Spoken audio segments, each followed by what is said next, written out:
So I'm going to talk a little bit about AI and your resume, since there are things that have been changing in the last couple of years with um, the process of applying for jobs.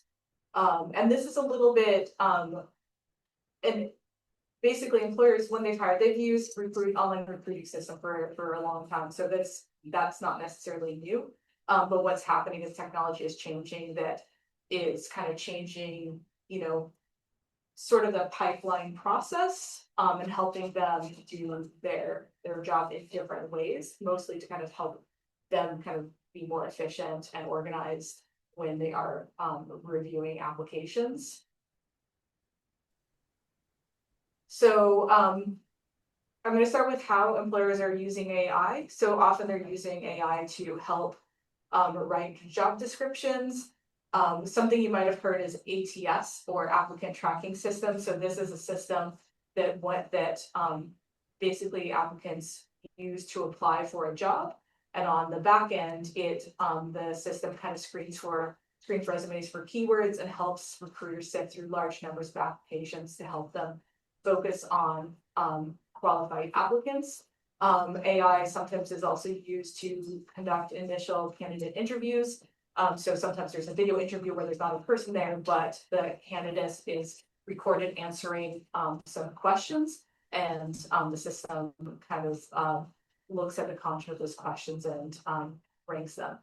Basically, these systems are used as a way to streamline administrative tasks for recruiters and help make things a little bit faster on their end.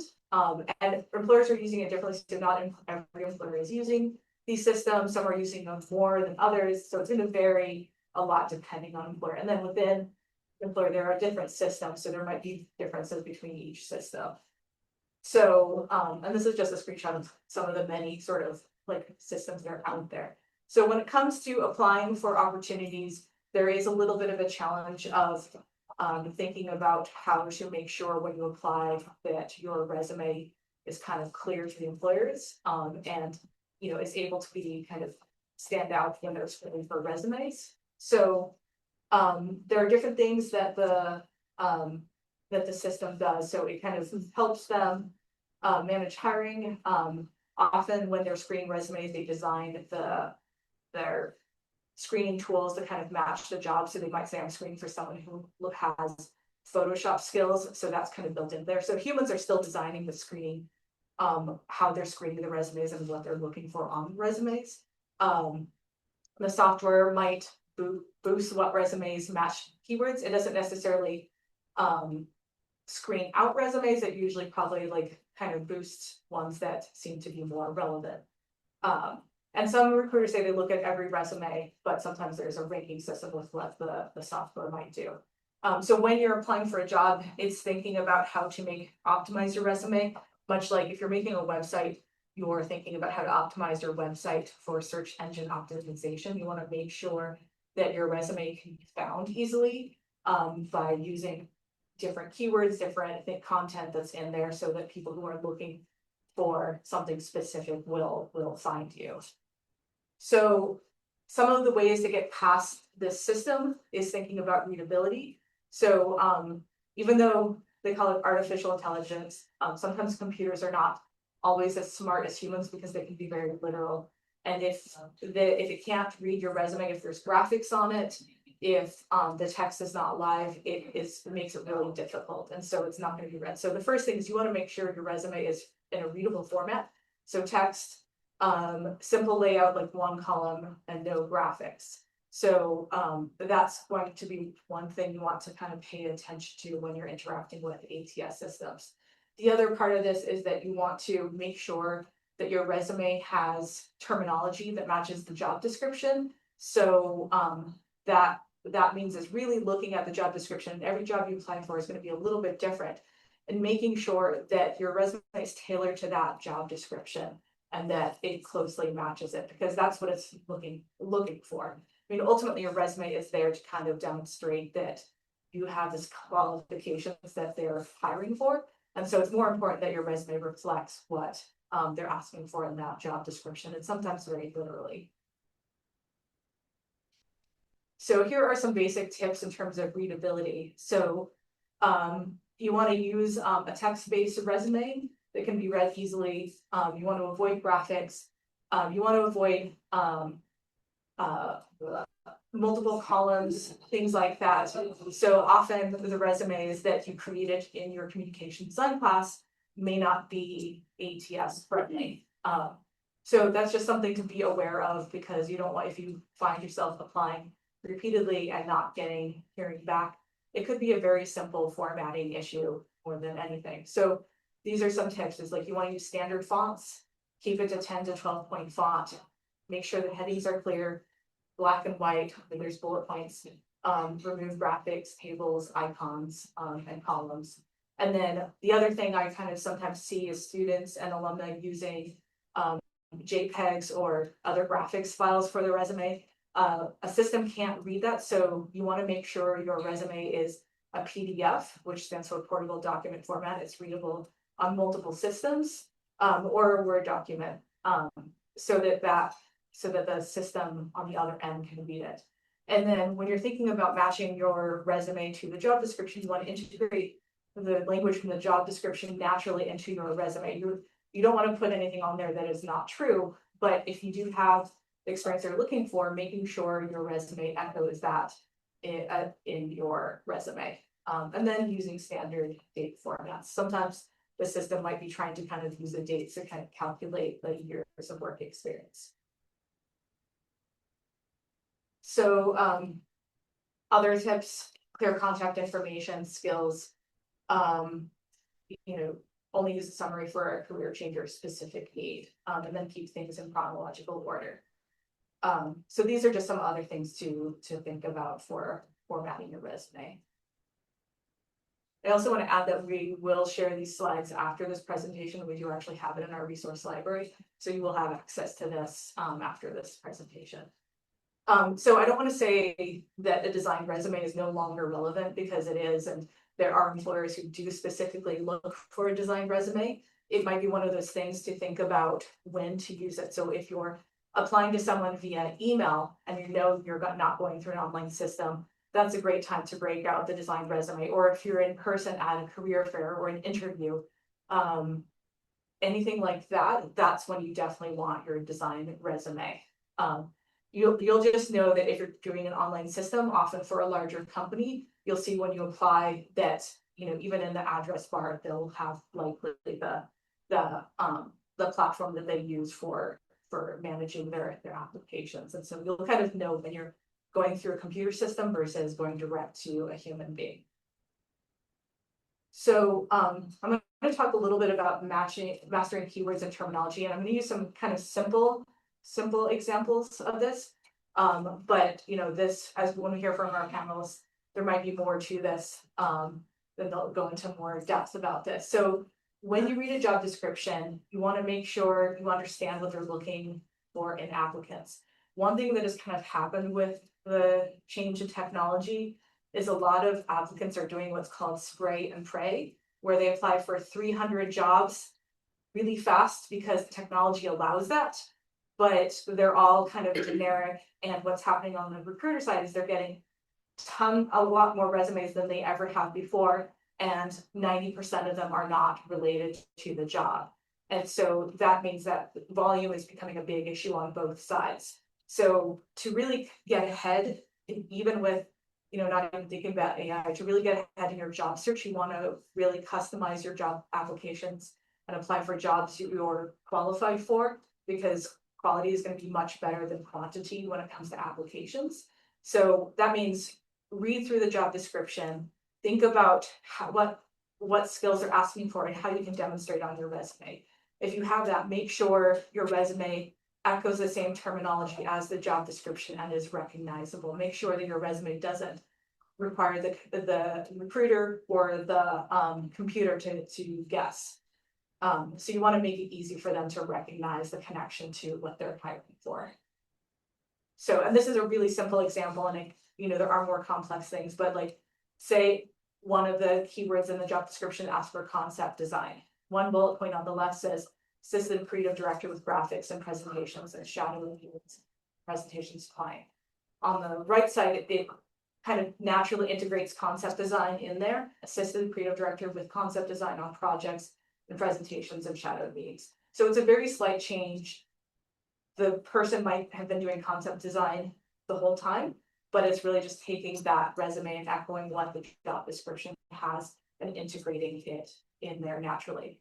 Again, you don't want to misrepresent yourself or lie, but you want to make sure if you do have that experience that it matches what they're looking for and kind of uses similar language so that they can recognize it. Here's another really simple example, and I see this a lot where folks put Adobe Creative Suite on their resume, or they put another variation like Adobe Photoshop, Illustrator, and InDesign.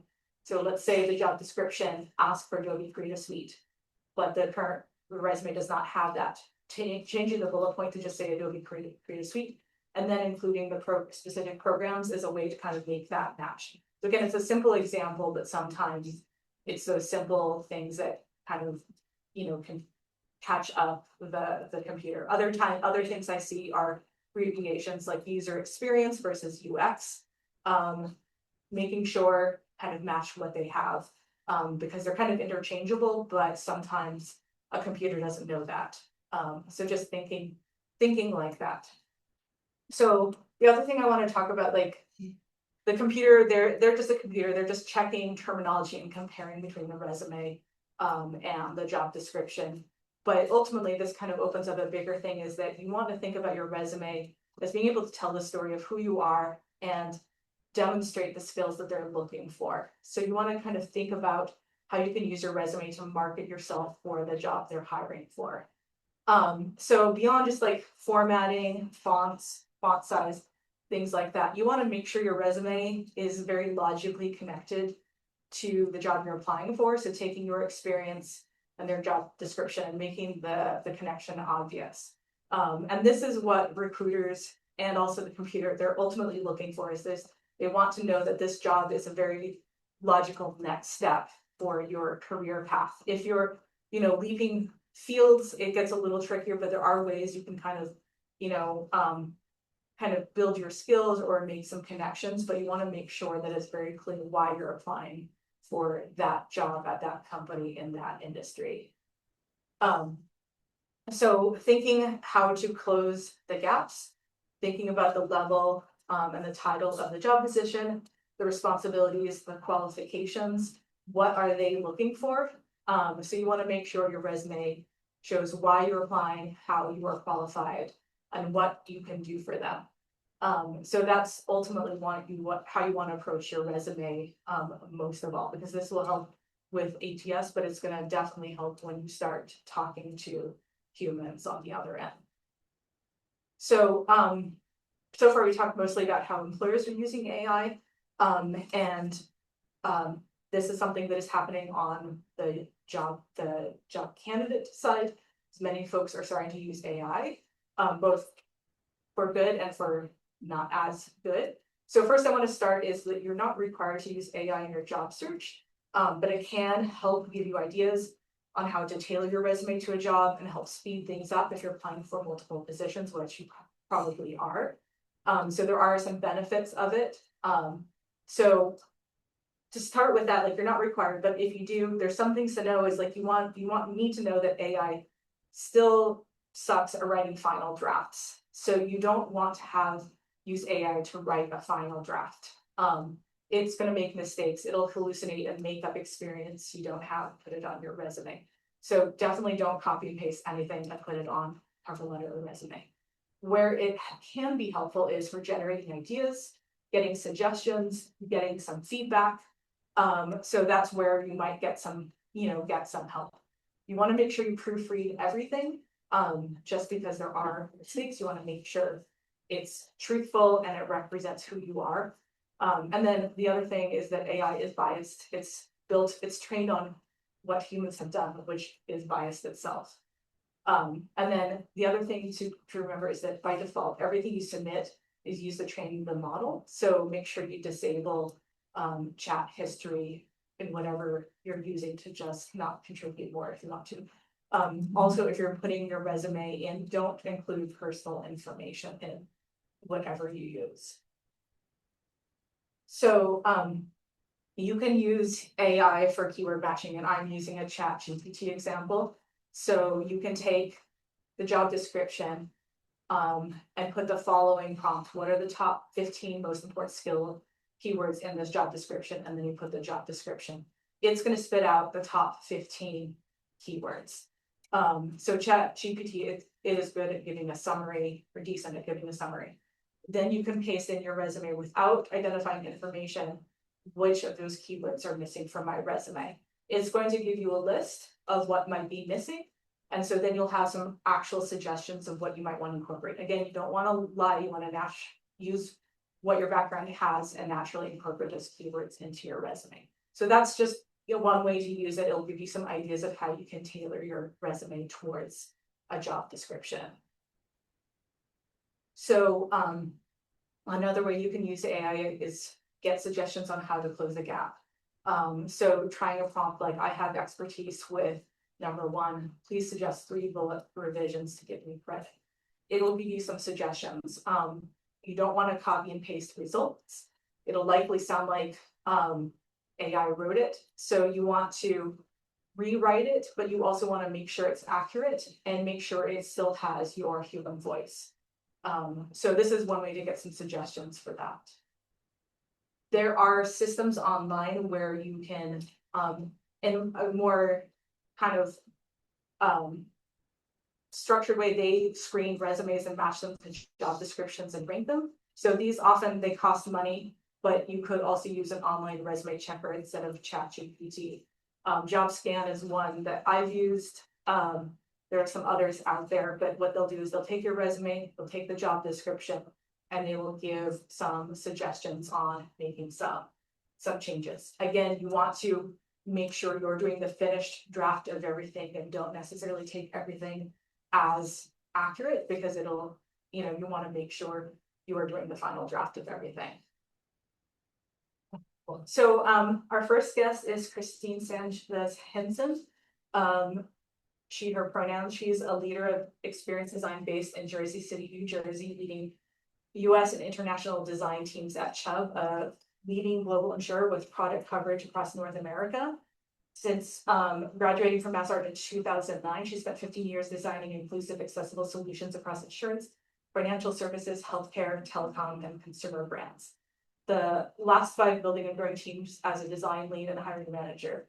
A committed advocate for design career development, she has run public-facing events introducing practitioners to experience design, founded a weekly design team meetup in New York. They've grown to a nationally recognized filter and fellowship program. Currently serves as a fellow director on the Mass Art Alumni Leadership Council. Yay, Kristine! Yeah. Our other is Alex Alessandro, senior member of the talent acquisition team at Knitwell Group, which includes Ann Taylor, Loft, Lane Bryant, Talbots, Haven Well Within, Chico's, WHBM, and Soma, managing enterprise-wide recruiting for product, marketing, and technology areas. Alex graduated from Mass Art in 2010 with a BFA in graphic fashion design and art history, working in the early part of career in product management and design in various parts of the United States for Chico's, Sunrise Brands, and J. Jill. She came back to Mass Art in 2019 as a member of the President's Office and Human Resources Department, transitioning her career to HR and talent acquisition at that time. She holds a professional certificate from Cornell University's ILR School in Recruiting and Talent Acquisition. Yay, Alex!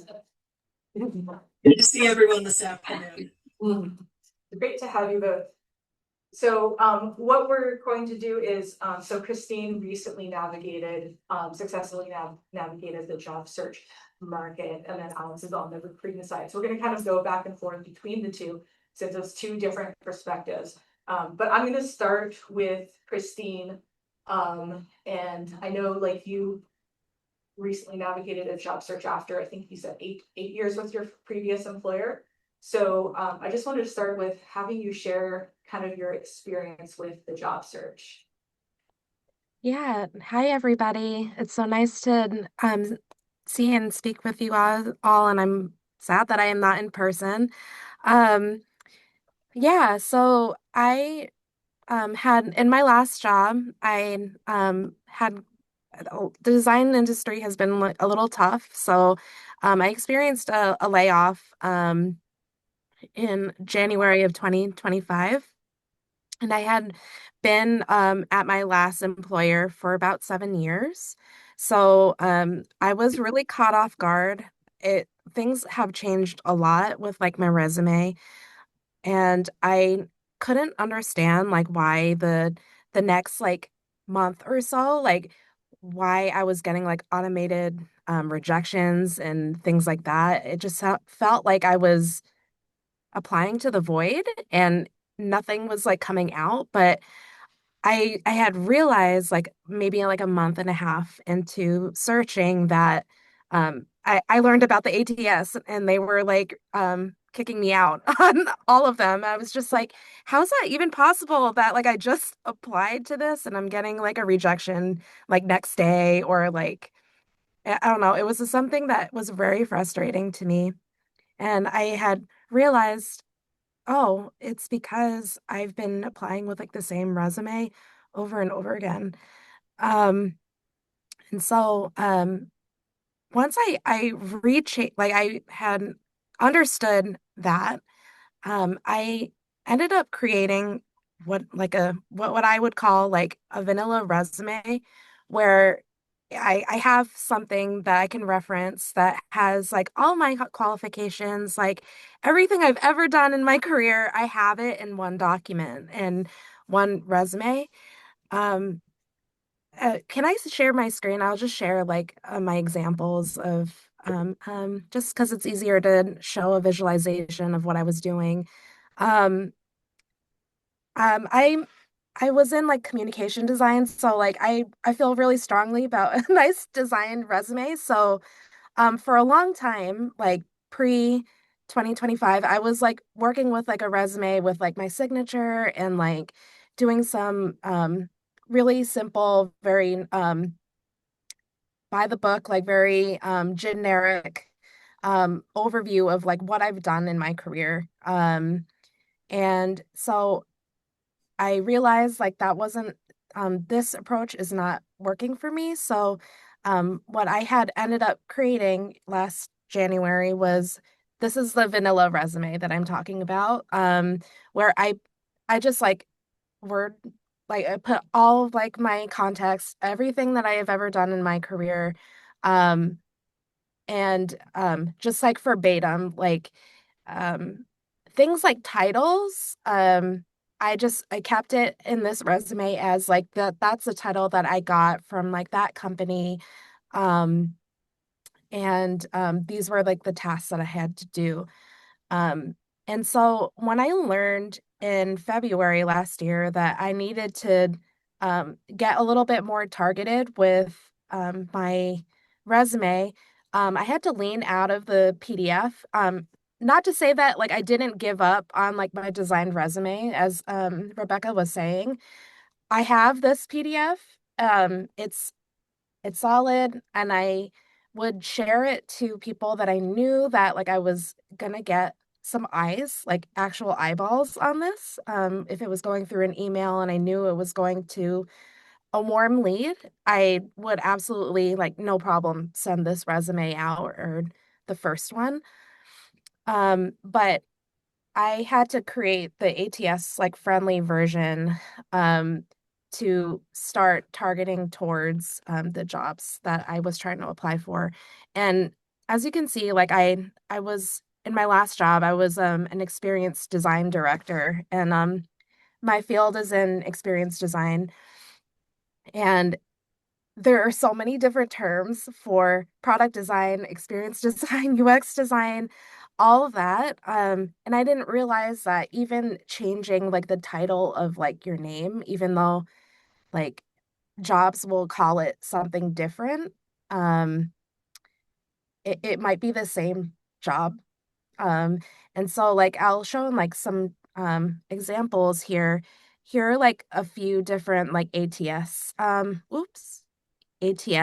resumes that I had applied with, um, depending on like the job description. So like they were looking for, let's say, a design director. So like my at EY, I was considered a experienced design director, but I had to like change like my titles to like design director, manager, um, or like for another job that I was applying to, they were using product designer more. It didn't like mean that I didn't have the experience. It just like meant that like my actual job didn't actually ask for that.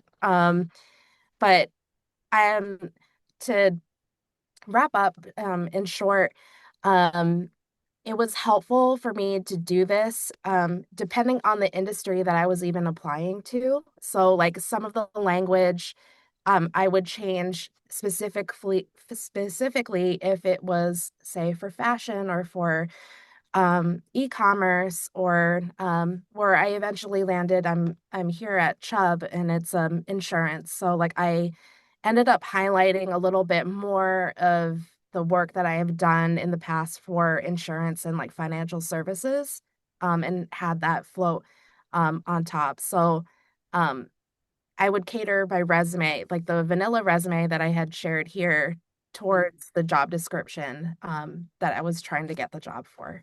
And in my personal experience, that has really helped me. Like it went from like not hearing from anybody to like having like your miles may vary, but like I definitely got more callbacks once I started doing that targeted approach. It takes a lot more time, but I felt like instead of like the spray and pray, like it felt more intentional. Thank you. So tell me a little bit about kind of the process of doing that. Did you use AI technology and did you find anything helpful with the process? Yeah, I used one of your example sites that you shared, Rebecca. I was using JobScan. I'm sure there's like more out there, but um, what was helpful for me was these sites, whether it's JobScan or something else, you could feed your like your resume into it, and you can see how it's formatting when it pulls it into plain text. So, like, if your resume, like if you send in like your PDF and upload it and like you had two columns or three columns, for example, they might like actually come out in the system like jumbled up. So that was actually really helpful for me to kind of see like, oh no, like I can't like do like the two columns because like the robot's not reading it. Um, but it also helped me because the job descriptions, like even though like different types of jobs are technically like the same, they might have like again like different terms or like different ways of describing stuff. So what that helped me with this that website was I could copy and paste like the job description that I was trying to apply for, and it would make a comparison with like my vanilla resume, the one with all the accomplishments and stuff like that, against the actual job description, and it will tell you like from there like it's about like a 30% match. And then from there, like you can tweak it and reword things so that your experiences match closer to what the job description is saying. Thank you. So you mentioned briefly a warm lead. Tell me like how that worked for you and how it kind of, or how you use that in kind of partnership with the other tools you're using. Yeah, that's a great question. I since I've been in like industry for a while, I know that um having someone that you know is always going to be like like the most helpful way to push your resume up to somebody to see it. I What I had done in my search was I saw like job posts that like first like off I was like qualified for. And then I went through like my LinkedIn just to see like if I had any like colleagues or like friends of friends that could just put a referral in for me, or if they have any connections to the company itself. A lot of times I had done that, plus the resume matching, and it really helped me like get on top and like be able to connect with people much faster that way. Not to say that um, cold cold emailing and resume aren't working, but it definitely helped to have like somebody else that could vouch for me. I just wanted to comment on a comment that came through in the chat about didn't from Megan. You said didn't think of changing titles since I didn't think it would be lying or not.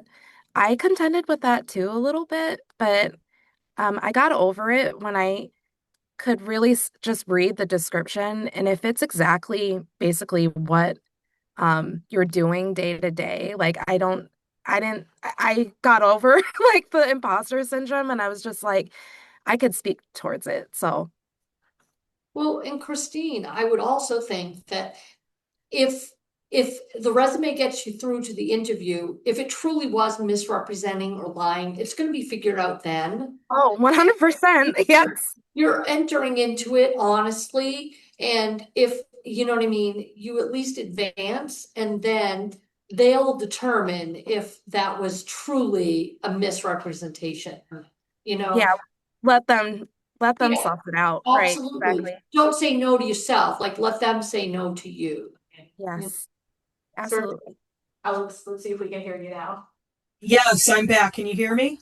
Yeah, we can hear you. Great. Okay. I have a new laptop that I've only had for about a week, so a little bit touch and go here. But yes, you were asking about the recruiting process. So for me, it's usually a multi-pronged approach. Usually, I am looking at incoming applications through our ATS system. I am also outwardly reaching out to people directly through LinkedIn. There is a plugin tool called LinkedIn Recruiter that most companies have what we call recruiting seats for their recruiters to run searches in. So we can set up a project, we can set up search parameters. There are some AI search tools in that now as well, so that we can go and find very specific candidates that we want as well. Usually we get referrals in from members of staff too. And then usually, because I specifically work for such a large company with 8 brands, we have a lot of internal candidates as well. So a lot of candidates from different teams within the same brand or across brands that are applying for roles. So I would say typically in my role, that's how we're finding candidates. And the conversation around ATS and AI is kind of an interesting one because, as Rebekah was speaking to, companies are using AI in very different capacities depending on what tools they want to invest in. So, for example, in my career at this point, I've used 3 different ATS systems, none of which have had ranking or filtering tools to them, and I have had to look at all the incoming applications myself. However, as I mentioned with the LinkedIn Recruiter, there is now something called AI Hiring Assistant that I can use to set up a search and have source candidates for me. I still look at those manually and I give feedback to it to train it to see or to tell the system if it's a good candidate or not for my position and why. But that is something that we are starting to use more. Certainly, I'm sure maybe even larger companies or companies that are investing more tools in recruiting would have more systems in place in their ATS or in LinkedIn, what have you, that help them filter candidates as well. Yeah, and I think that's interesting to hear because I think candidates sometimes feel like it's a big AI wall, and even if your company is relatively large, it's still not. Yes. Yeah. So I'm kind of curious, like on your side, have you seen like a huge increase in applications for roles that maybe didn't get as many applications in the past, or would not have gotten as many applicants in the past?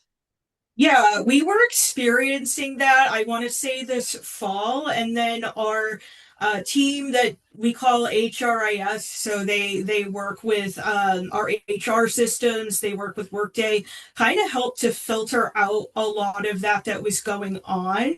But we as recruiters are using Chat GPT and Copilot and Claude and all the different AI systems as well in our work. So we can tell when a resume's been using formatting from one of those systems, or if candidates are on the phone with us and using AI to answer our questions. There's always that pause or sort of the awkward, like, oh, wow, da da da, like the pausing that goes on before they answer us. And the answers, sound very much AI generated. So we can always tell too when folks are using it to assist them in the interview process. So from your perspective, like, are you seeing I guess how does that affect what you're seeing? Are you seeing a lot of resumes that look generic? Are you seeing still human resumes? Do you kind of rule out ones that look like they have an AI voice, and even in the screening on the phone? Like, what's the reaction to that? Yeah, so I, for the resumes, will screen out if I feel like someone just copy pasted. If they maybe helped it to summarize their wording, or I don't know, help them with some formatting issues, that's fine. And I can detect that a little bit less as well. Again, I want to see that you're using your brain and your thoughts and just using AI as a helpful tool instead of doing the work for you. Um, it's funny, the example design resume that you had showed in your presentation, Rebekah. I've actually seen that layout a lot. I think it's from Canva, which is totally fine. That's fine. I think that some of their resume designs look very nice, but it's funny how just over time and looking at hundreds of resumes a day, you're like, oh yes, that's from Canva, or this language comes from AI, etc. You just kind of learn where things come from over time. I have a strange question. Have you seen like the same or similar cover letters come through, like almost the same to the wording before? So cover letters are an interesting thing. I think that they hold more or less weight depending on the industry. For our industry, they don't really hold a lot of weight. I have to look at hundreds of applications per day, so I typically don't read them. Mostly we care about the experience and speaking to people and learning about that. Certainly for our intern candidates, if someone's taken the time to do that as an intern candidate, I will read those. I will show them to the hiring managers, just to show, if someone's really excited and passionate about the opportunity. It can especially go a long way for those intern roles and entry level jobs as well. So, I mean, obviously looking at a lot of resumes, what kind of stands out to you with a candidate? What kind of, really is important when you're looking at resumes? Yeah, I mean, maybe this is my design background, but my personal pet peeve is an easy to read format and layout. Especially I think as candidates get more experience, they want to show you every little thing they've ever done. So you kind of get hit with a wall of text. Realistically, I'm looking at a resume maybe for about 10 seconds, so it's kind of a lot to process. And then really from there, even I am picking out keywords. So for example, if I'm looking to hire an art director and the hiring manager tells me, I really need someone with After Effects and InDesign, I'm going to definitely be looking for those keywords, right? Or if they like certain companies, or I want someone with an agency background, right? Like there's certain things that I'll be looking for specifically. So I almost become a keyword scanner in some ways when I'm kicking off the process. So those keywords or those things you're looking for, those usually in the job description as well, I'm assuming. Yes, absolutely. It's never 100% perfect. a lot of times they don't include the recruiters in reviewing the job descriptions. It'll be the hiring managers and the HR business partners who work closely with them. But, if I notice something like, oh, you didn't include that, I think we really need to include that when we kick off the search and we're talking about what they're really looking for in a meeting, we can always go back and include that. So it's not 100% foolproof, the job description, but usually they're pretty spot on. So I think this might be our last question before I open it up to other questions.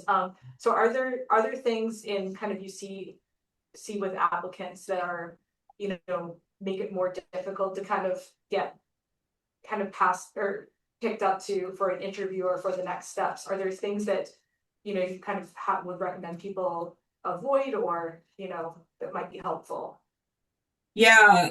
I mean, you had spoken to this, Rebekah, but over design can be a big issue. I can share an example. I once had a resume come through for an assistant designer role that had a tie-dye background and it was in papyrus font. So it was a lot to look at. And it was for a junior role, so I knew either the person, hadn't learned any advice on how to submit a resume yet, or maybe got some bad advice, but it's not something I can show to a hiring manager, unfortunately, even if I understand that.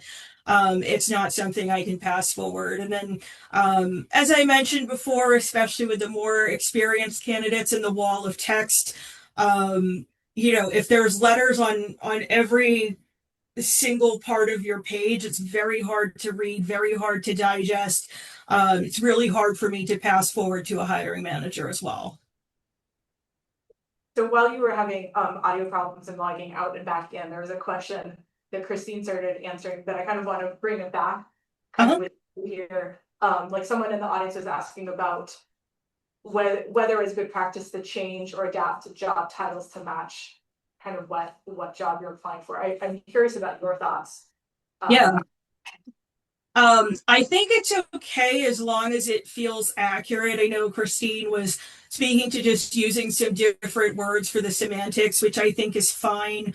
I think the only place where it can get tricky is if they're going to do like a job background check at the end of the interview process. Like if they're going to make you the offer, you might want to just explain to them, oh, my role at XYZ, my title was actually this, but I had updated it on my resume, to better fit the job that you posted, or however you want to word it, right? So you're just giving them a heads up of like, this was my marketing title that I used, but this is my actual title that you'll find when you do the background check.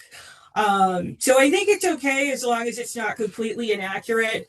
As an example, I had a internal candidate from one of our brands put on her resume that she was at a higher level than she was working at for the other brand. And I actually had to say to her, like, you need to keep it to the level that you're at now, just so that this is accurate, especially as an internal applicant. So something like that, I wouldn't advise doing, but if it's just a matter of those word semantics, I think it's okay. So we can turn it over to questions, and Alex and Kristine, you can also ask questions of each other. But we might have some questions in the chat. I don't know if Meg, if you spot any, or if anyone else wants to. There's one that was just kind of more interested in talking about cover letters, if they're useful or outdated. I know that you Alex talked about a little bit about that. So cover letters, useful or outdated? I don't know if Alex, you want to talk a little bit about that. This is one where I'm sure everyone has a different opinion. Yeah, it really is. And I feel like I can't give you a definitive answer. I just know in my world experience, it's more important in some environments than others. So for example, when I was working at MassArt doing hiring for MassArt, I know the cover letters were very important, and the search committees would read them, right?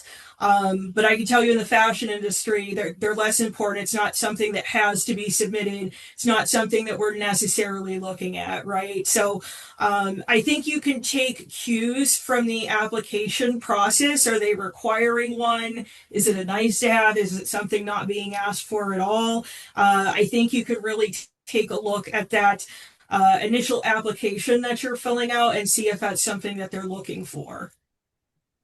I can also speak to this as a hiring manager too. I've hired here at Chubb since I've been here. Um, I don't care about the cover letter. I care a little bit about the resume, but I jump straight to the website like pretty quickly. I think that is more important to me. I think like rarely I get a cover letter, and it's usually to more explain of like this is like how I jump to like another industry or like I'm trying to make a hard pivot. Like that's useful, I think, to read it, but I don't often get cover letters myself. That's for across 3 jobs now that I've been hiring. Well, can I ask a related question to that? If you're not really looking at the cover letter, how do you advise someone to do their storytelling within their resume so that they can differentiate themselves? Yeah, I think be authentic. I use I in my resume because it's less robotic language, it's a little bit less expected, kind of wakes the reader up a little bit. I have some hiring managers that have an issue with that when I pass for. I'm like, I do that in my resume. It's fine. It's okay. It's more exciting to read. You can also, and again, I feel like early career is less useful, but you could also do like a job profile or a summary at the beginning if you feel really clear about the direction of what you want to go to for your next job, or if you have a career change you need to explain, that's always helpful. And something that I suggest too in your job description bullets is you can always add in the last one why you left your last job. I think that being able to answer some of those questions that you might think an employer might rule you out on is always helpful, right? Where you may be taking care of a family member. Did you travel for a year? Was there a layoff? I think, helping to eliminate some of those questions up front makes you seem more human and helps also eliminate any questions that they might have about you. So the job changing question, or came up in your answer a couple of times, there is a job changing question in the chat. Miranda is asking, can you speak to advice for career changers switching from one field to another, and how that might kind of advice for the application for jobs in that case? Yeah, I mean, I'm someone that changed careers, right? I used to do product development and work in design, and now I work in recruiting, which feels very different. But there was a lot of transferable skills for me. So relationship building, timeline management, negotiation, things of that nature, which I speak to in my career summary. And certainly having the product knowledge and background, right, where I'm now recruiting in the fashion industry was very useful as well. So if you can pivot from where you are and kind of think through how that storyline makes sense, I think that that's always very useful. And I think it's always good advice too, if that's something you're trying to do. And maybe there's opportunities internally at the organization you're at, but always raise your hand for new opportunities. When I was at Mass Art, I raised my hand to help out HR because I knew I had a possible interest in recruiting. So that's kind of how I got to fall into it. Thank you. So I'm going back to an early question in the chat about, there's a question about standard fonts, and I just want to answer that quickly. So standard fonts, what I meant by that are ones that are very common, like Times, Arial, Bloomberg. You could probably even look those up, and I know there's some that are, considered more readable digitally. So that's kind of like a standard font, something that every system seems to have. So let me go back to another question. I have like another thought about the font stuff too. I think if it's a little too custom, it's not gonna show up in the ATS. Like you have to like I mentioned before, like test it to see if it's parsing the right way. It could be that like some of the glyphs won't read and might leave off words or things that you want to highlight. So if you can test it against what's actually being transcribed. I think that's a good consideration too. Thank you. I have another question. I don't know if Alex or Kristine can answer this. There's a question about using images being bad for scanning, but could using the image on the background where it doesn't interfere with text work better, or is plain best, or just using text color? I don't know. I don't know this. A background image? I'm sorry. Yeah. My gut says no, but I'm not an expert on this necessarily. I wouldn't use one at all, personally. I think it distracts from your information. Yeah. I would leave the more custom stuff to your website for sure. I think also too, like, because we're all creative, like having a website really helps you show your personality a little bit more too. So like I would kind of consider like a resume just like getting your foot in the door rather, like and just showing off like everything that like you are qualified and like there's no reason to turn me down with this this experience, but like the personality can show more on the website. I have a portfolio question follow up on that. Marissa is asking, what do you look for when you're looking through design portfolio websites? I know this might be specific to what you're hiring for. Yeah. Um, it depends on the job that I'm looking for. But generally, um, I don't know, this might get like too deep into my field, so I don't want to um cloud that too much, but I would say um not putting everything out there. Like it goes actually same thing like the resume. Like don't put like everything you ever did in your life like on your website. I would only put the things that like you feel most proud of and that like you could see yourself like growing in and like going into like a career with. You can really your peers and like people in jobs can really see if you're kind of putting that project just because like you think it's going to check a box. They can see that that's probably like the weakest one. So I would say like a very curated site with like a few projects, and I actually do look at like the bio too about me to get a sense of personality after I see the resume personally. I don't know if you want to answer any of this. Do you look at websites at all, or is that? Yeah, I do actually, just given my background. I do tend to hire for positions in apparel design and marketing, areas like that that would have portfolios. Personally, I like to see something that's curated, as Kristine was speaking to, well organized, right? We still want to see a story there that makes sense. So in the fashion world, right, I want to see maybe for, and I'm talking about like an intern perhaps, for a project you did, I want to see your concept sketches, maybe an illustration photo, the more industrial flat sketches that you made to create the sewing pattern, right? And then maybe the garments you constructed. So I want to see the whole story through and what your process looks like.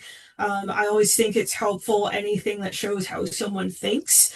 Um, and then the other thing is, um, I just find that like good color, like again, really let your work shine. So let the sort of structure of the website in the background kind of be less present than your work. I feel like a lot of times I can see both things competing for my attention, which is very distracting. So really give your work the opportunity to shine on the website.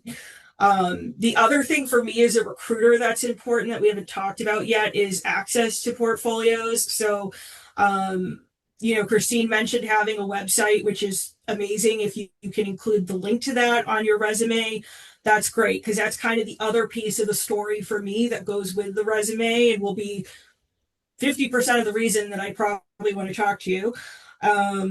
And then, if there's a password for that, fine. But if you're applying for our job, you probably want me to look at it. So please include the password with your portfolio links.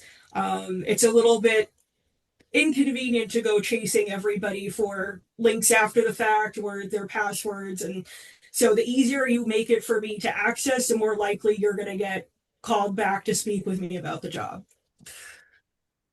Thank you. So we have a couple questions in the chat. I'm gonna, just for the sake of the topic of the session, focus a little bit more on the AI questions, though I see a lot of portfolio questions as always, which I'm gonna try and get to some of those later if we have time. But I think my one question that came up, and I'm gonna modify it a little bit, is I know we're talking a lot about AI systems and resumes. Do you still appreciate designed resumes? Do you still see them? Do you like them? Just tell me, I guess either of you can answer this. I'm just kind of curious if you see them going away, or they still work with kind of when you go to hire.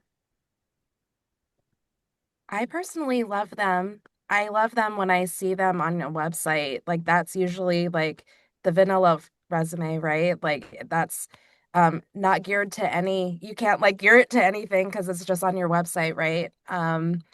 And getting it in email, I appreciate a designed PDF, but like um that's where I hang up my pride as a designer. It's like, oh, I don't want to have the ugly resume, but like um applying to people that you don't know, and like the website, like a website that is just like generally intaking stuff, um you got to have that in my experience. Yeah, I think it's still valid as well. I think our hiring managers in the creative spaces really like to see those, and really right too. It's a attraction and repellent tool, right? So, as much as we want to have the right fit of a person at our company, candidates want to feel like they're in the right company, right? So, I think how someone responds to design resume along with your portfolio as part of your design language kind of helps you land in the best place for you, the best place for the company, and hopefully, everybody's happy. So Another question came up about the best way to test ATS on your resume. And Kristine, I know you did JobScan. Did you use other sites, or did you kind of experiment with this a little bit when you're testing your resume? Yeah, a job scan was the one that like I loved the most. I actually paid for it. But I did test like many others. And I was like mostly curious about like the scores of like how other readers would interpret the resume as well. Because it's all very subjective. It's AI. Just as like Claude or ChatGPT or Gemini will like say different answers based on what it is. Like same thing with these websites. Um, but yeah. Um I would advise like there's a lot of websites that you can scan a resume for free and see like how it's it's intaking the resume. It's just good to see because there's so many different applicant sites out there that it could look different depending on what you do. So it doesn't hurt to try other things. Oh yeah, there's one about like, does it matter if you put your experience or your education first on your resume? And this I feel like might vary based on like level of experience. Mm-hmm. yeah, absolutely. Certainly, if you're going out for an internship or you're a new grad, you'll want your education, I think, towards the top, since it's very relevant to where you are. But I think once you get past that first job and you're really gaining good experience, the experience is a lot more important. So then you can move that down to be after the experience. Personally, I like skills at the top again, just because a lot of times that's the information I'm looking for very quickly. So I think that skills is helpful to have at the top, then your experience, and then your education, just generally speaking. Yeah, I've seen some employers talk about that and really emphasizing skills-based hiring, where we're really just looking at the skills to kind of see if it matches first. So we have a couple, let me see if we have another question. We have a couple of portfolio questions that I don't know if you don't mind answering a few more portfolio questions. Amanda was asking, if there are any sites you like to use for portfolio or creating one. I don't know if Kristine, you feel comfortable answering this one. Yeah, there's a lot. Webflow is a good one. Um, I Framer, I think, is another one. Folks are also using too. But it really depends. I mean, like, I I think that like anything that has like a very clean um layout and it's easy to find what we need and is not really distracting, and like thinking about like how a hiring manager and like for you, Alex, like your time is very precious, right? We don't have like a whole lot of time to like dedicate on stuff. So like even Squarespace, like I've seen some good Squarespace sites as well. There's a lot. I think I got most of the questions. Are there any other questions about kind of the application process, AI, things related to recruiting? If anyone, if you want to pop things in the chat, or any questions for people here in the audience? Yeah. So I'm in the communication design major here, and a lot of like hiring people, like they need graphic designers and communication design. Like even at the career fair, like no one really knows what that is. Should we change that in our resumes to graphic I design? mean, the terminology between communication design to graphic design. Yeah, for this paper, I don't know, Kristine, since you came out of comm design, graphic design, if you have any feelings about the major name communication design. Yeah, it it all circles back in the same thing. I think that there's like many different titles for exactly what like the job does. So um I would use it interchangeably. It like I think that we get hung up in like in school, like we are used to hearing communication design, or like at my last job, I was used to hearing design manager, but here I'm called, like, for example, here I'm called leader of experience design. It's like so different from my last title, but my work is still the same. So, I wouldn't be hung up on the title so much personally. But are you saying that you were not, it was not received well at the fair because it said communication design Yeah. versus graphics? Well, yeah, like they were specifically like, over high, like they were asked like my major, and I'd say communication design, and be like, so what is that? Like they don't really know. And like I'm thinking for the AI screening, like does it recognize obviously it doesn't if it's like listed as graphic design in their like job description. Right, so in on your resume for your education, you can't, you need to use the actual degree of the title for your education. But I would think, you two can correct me if I'm wrong, if you then use one of the programs to scan and get the right words, then you can plug and make it so that an employer is gonna see that you are a graphic designer, if that's even though your degree says Yeah, communications. I agree with that, Maureen. I think Yeah.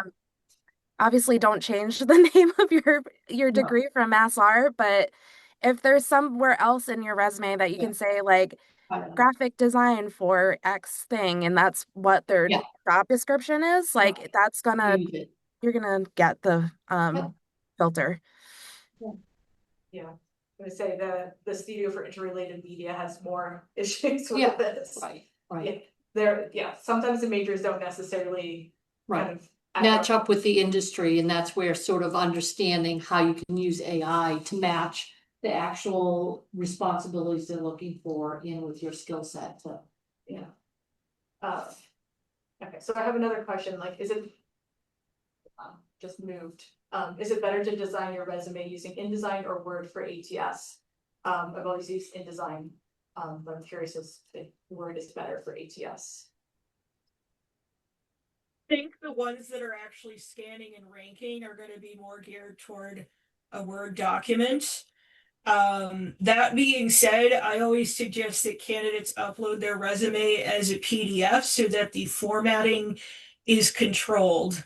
Yeah. Because once it's in an ATS system, if it's in like a Word document or something that can be edited, a lot of times the formatting shows up funky on my end. Bullets are in the wrong places or fonts turn into squares, like all kinds of crazy stuff happens. So always upload as a PDF is my advice. Yeah, we have a question. I can too. One was, you change your job titles on your resume, should you also change it on your LinkedIn? And the other question I have is, I'm also a graphic designer, but recently I've acquired skills in UX UI design. So depending, if I'm going for, should I use one resume that has UX and graphic design, or should I have one resume for UX and one for graphic design? Did you guys hear that question online? Yeah, product design meaning physical industrial design. No, like UI, UX design. She said UI, UX versus graphic design. UI UX versus graphic design. Yeah, should she have one resume for each? Um yes, I would say so. To me, as I've worked in like both industries now, I do see them as different jobs. It's more of like how can you skew the experiences that you have in your vanilla resume to fit towards like a more UX UI portfolio, or I mean resume, or what have you done that you can extract that would fit more towards a visual or graphic or communication design resume. I would think more of that. Then there's another part of the question of, obviously, after tailoring resumes you're submitting for a job, any advice on tailoring LinkedIn to either match that or not match that, since LinkedIn doesn't, like a website, it doesn't really get adapted to particular jobs? Yeah, I would take a pulse of what the market is showing you, right, from the jobs you're seeing listed, and I would go with the language that you're seeing most frequently, right? Um, so as an example in my world, right, like recruiting can be recruiting or it can be talent acquisition. Talent acquisition is a little bit more of the trendier wording these days, so I might choose to use that as an example. And Alex, you said you kind of search for people on LinkedIn. Do you have any tips on making LinkedIn profiles easier to be found when you're searching for folks, that kind of making the LinkedIn ATS friendly or keyword friendly, or whatever the best way to explain that is? Yeah, so without showing you what my workspace looks like, basically I can set up a project for a search. So say I'm looking for an assistant fashion designer, right? I have a search bar on the side where I can put in different keyword titles that I might be looking for. So I could put fashion design intern, I could put assistant designer, I could put design coordinator, things like that. I could put in different companies I might want to see candidates from. I can put in graduation years. I can put in skills. I can search by any search keywords that I want. So a lot of times I'm entering fashion and retail, so I find people in those industries. So there's a lot of different choices I can search by. I think what's helpful is if you can fill in the skills on your LinkedIn profile by job, right? Because a lot of your recruiters are going to baseline search for skills, and that's something you can control. If they're searching for certain companies, that's something that's less out of your control, right? You've either worked for those companies or you haven't. Um, I would say keeping more of that, what Kristine's calling a vanilla resume, what I call a master resume. I actually do the same thing for myself personally. I think that you have more leeway on LinkedIn to include all of that information versus on a resume.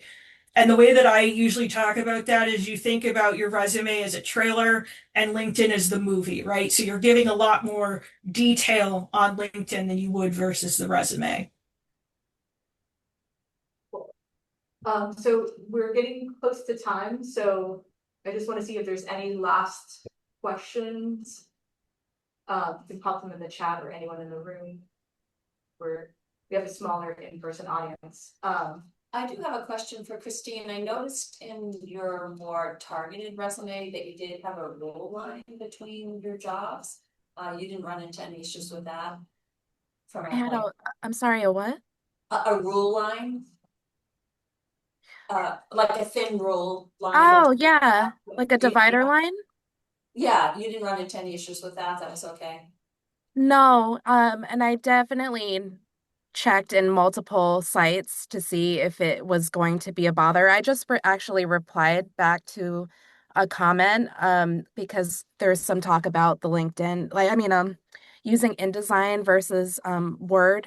I think it's fine the way I've been testing it, but sometimes if you just have to see if it's like making unnecessary breaks or like extra spaces where you don't intend them to be, or like missing words. Like sometimes um InDesign does that. Like it will export in a way that it will like not completely capture your what you want in your resume. So as long as it copies cleanly into plain text, it's fine.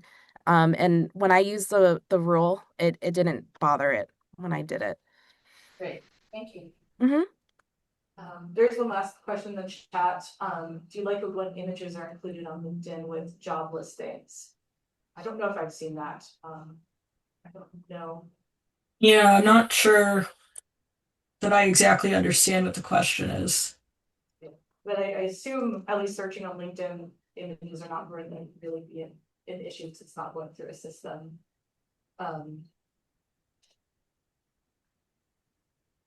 So there's the last question I'll take from Kyle. Is it advisable for ATS to have an objective statement on the top of the resume, or is it better to start with something like skills, experience, or education? And this, I see a lot of different opinions, kind of like cover letters. Yeah, I mean, again, I think it depends on the job level. I would say that an objective statement or a career summary is more advisable for someone who's on the more experienced side in their career and is really clear about what they've done, where they're going, what they want to do next. I think if you're more on the junior end, it's not something necessary. When you are talking to a recruiter and even a hiring manager, they're probably going to ask why you're interested in the job or the organization that you're interviewing with, and you can speak to it there. I just feel like unless it's very specific and points to very strongly what you're looking for, it's not necessarily helpful. Can I add to that?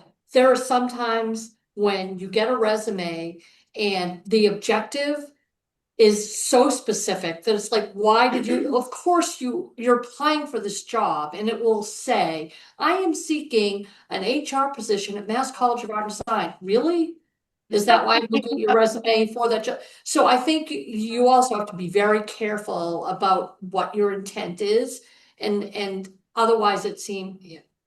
So And very objective to get a job, and that right. That's like obviously I It can be very annoying to be on the receiving Yeah. end of getting that. It's like, I agree that it comes off as insincere almost. correct.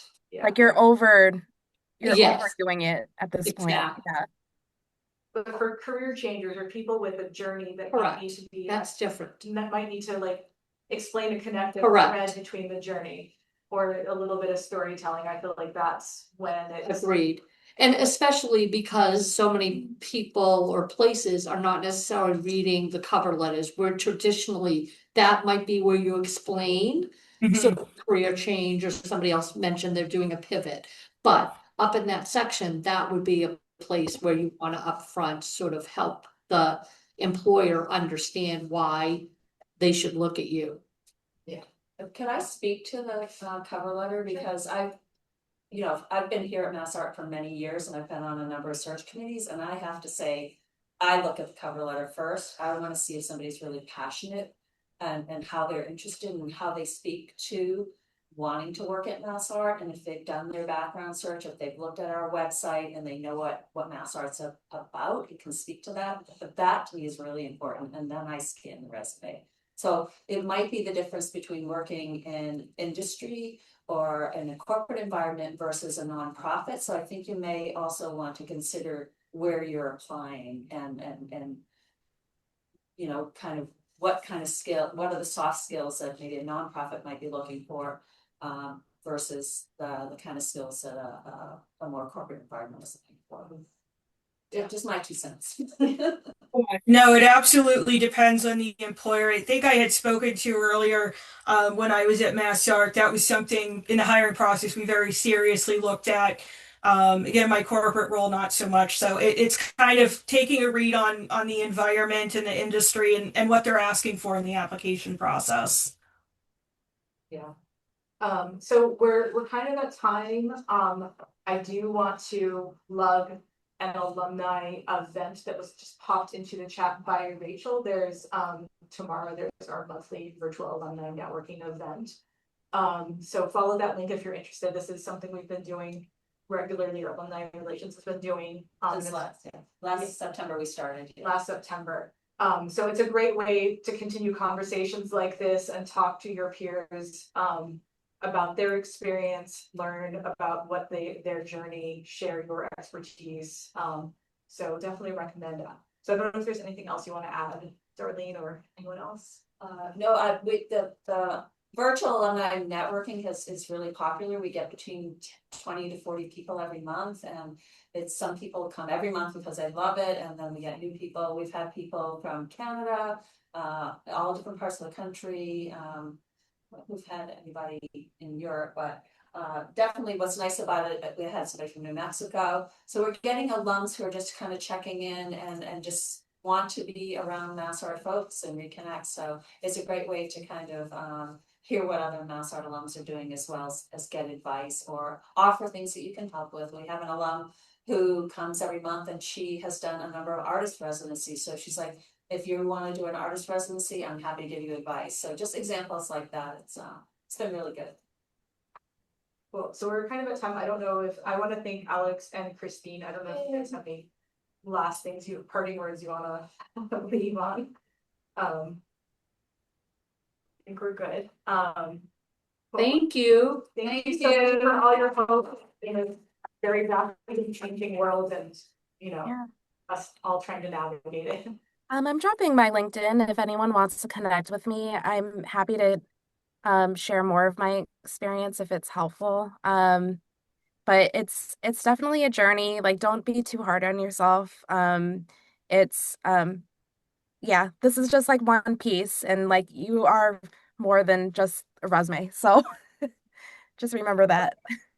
Absolutely. I would say this is one of the toughest job markets we've had in maybe 10 or 15 years. So, as Christine said, don't be too hard on yourself. Keep at it. And just stick to it. Keep trying new things, and eventually, I think that you'll be successful. Cool. Thank you so much, and thanks for everyone. Thanks, attending. Everybody, have a good Thank one. you. Bye. Have a good one. Bye.